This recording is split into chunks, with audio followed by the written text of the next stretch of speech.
Alright there, this is British Biker. This is my first ever video log. Never done one before, and I've always wanted to do one. But I wanted to do one on my own bike, which is a Hornet 250. That's where the reason I first set up my YouTube account was when I had that bike. I just put random videos of sort of the exhaust noise, stuff like that. It seems to have got over 100,000 views out of just a video of a bike's exhaust noise. It's quite random, but people want to see it, then can't knock them. And yeah, I hope this video log works, because at the moment I've got about 10 foot of duct tape holding that camera there, and it's not very sophisticated, but hopefully it will stay on. But I'm not sure about that, but we'll see. Yeah, so first video log, and it's sort of, this car is a Clio Cup 172 Renault Sport. And I'm going to make a bit of a review log sort of thing. Yeah, so I've had this car now, this Clio Cup, for about 2.5 to 3 months.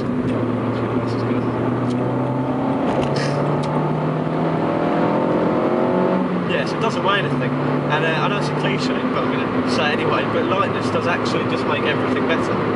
Because it's so light, it's actually reasonably economical if you don't drag it all the time. It's so, you know, you've got better power to weight, braking's better, handling's better, economy obviously better. It's getting like 37 miles to the gallon out of it, and that's not really taking it easy. General like wear and tear on the car's better because it's lighter, so tyres, brakes, stuff like that all last longer because the car's lighter. The only downside to a really light car is sort of high speed stability, but I mean you're talking well over a tonne.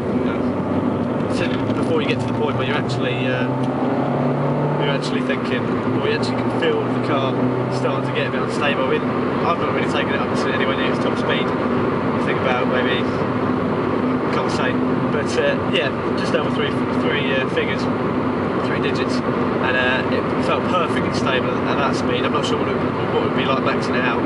Don't intend to ever do that unless I go to Germany, but. You know, you could say because it's light, sort of, you feel the wind more. You know, it's not a very refined car. It's not very, it's not great for the long, long motorway cruises and stuff like that. But no, really like it. Plenty of power for me anyway. I mean, I came up from all sorts of cars. Ford Puma 1.7, which was a good little car, cracking little car actually. Really enjoyed that. I've had a couple of other cars where they were sort of temporary bangers just in between. Well, I had a Mitsubishi Charisma, which was one of the cars I used to have. Stupid name for a car, Mitsubishi Charisma, for that car, because it was the most uncharismatic car you could drive. I didn't get excited every time I turn the ignition thing of that thing. But in this car, this Clio, I do actually every drive I do find enjoyable. Even if it's a short little trip, and sometimes I just find excuses to go for a random drive. I might not even be going anywhere to do anything. I'll just go for a drive for like an hour. As far as running cost goes with this car, I'm getting over 37 to the gallon now. Actually, what am I getting? 37.1, and that is like sort of mixed sort of yeah, it's like mixed urban driving. Mixed urban driving. Right, that's good. Servicing wise, got a service coming up. That's going to cost me just over £300, I think, because it's one of the major services. But that's every 12,000 miles. Or what it used to be for these Renaults, it used to be every 2 years or 12,000 miles, whichever came sooner. But they've now, the guy, the Renault independent specialist who I go to, he said it's best just to do it every year, annually basically if you can. Handling wise, it really does stick to the road actually. It's again, because it's so light, it turns in quickly. It's not got a lot of weight to carry about, to move, to change direction. So it turns in quickly, it's quick to respond. And got reasonably good tyres on there, these Auto 2s. Oh yeah, one of the reasons I'm doing this video log as well is because a friend of mine, a musician, Robin Romay, there you go, little plug for you there, Rob. He basically sort of encouraged me to, because he does these video logs, vlogs, blogs, whatever, for his music, and he's done like acoustic versions of his songs. what you do. Alright, you're not turning in? Okay. Yeah, he does like, he's done record himself doing like an acoustic version of the song. He basically picks random topics, just like just like you do in a vlog. You find random topics to talk about, don't you? Which is why this is sort of a vlog, but at the same time I wanted to try and review the car as a bit of an opener. Basically, it's an old school back to basics hot hatch. That's what Evo I think call it. They say it's a back to basics bargain hot hatch. And I mean they're right, because you've got no ABS. That's another thing. You've got no ABS, no air conditioning, because this Cup model was. They took the standard Clio 172 and they basically, what did they do? They took out the spare tyre, they fitted different seats, supposedly lighter seats, but they look exactly the same. They just have a bit of fabric on them instead of the mixed sort of leather and Alcantara seat that you get in the 172. And yeah, so they took the spare tyre out, replaced it with just like that foam stuff. The seats are lighter. Took ABS off and air conditioning out. I'm not sure about taking the ABS out, to be honest, because I've had a few moments that have been a little bit hairy, especially in these sort of conditions when it's just damp, a bit greasy. Obviously it's winter now, so the roads are colder. You haven't got the same levels of grip, and the brakes. I've had an incident a couple of weeks ago. I just come around a corner.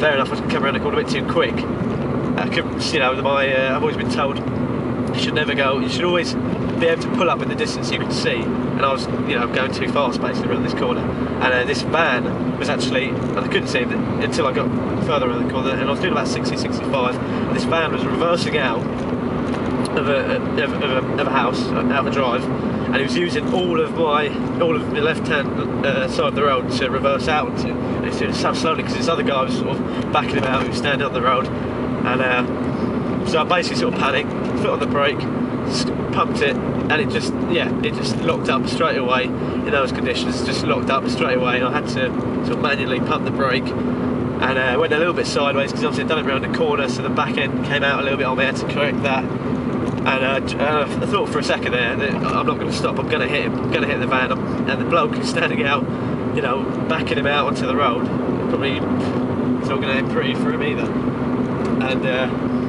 And he actually, quite amusing, he actually ran back into the drive because he thought exactly what I thought, which was I'm not going to be able to pull up in time.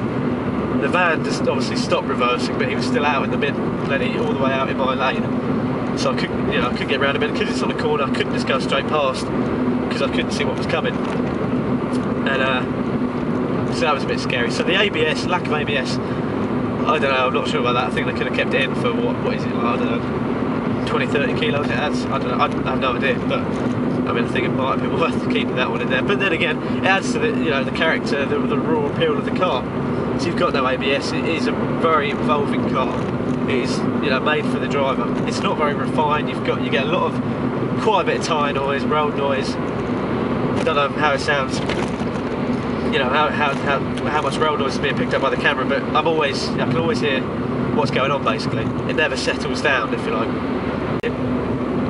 No, but it's a good fun car for a young guy who doesn't mind, because the thing is, when you're young, you don't really care about the whole tyre noise or how the fact that the car never really calms down. It doesn't really bother you because or the fact that the ride's firmer. It's not too bad actually. I was expecting the ride to be a lot firmer when I just as I say that, massive part. But yeah, I mean, it's all about enjoying it really.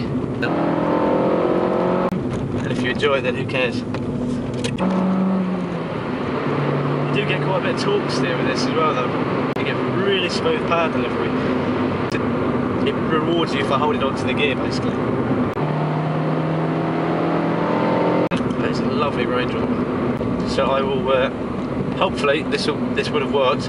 Audio hopefully would have come out alright, and I'll do another one soon. Take care.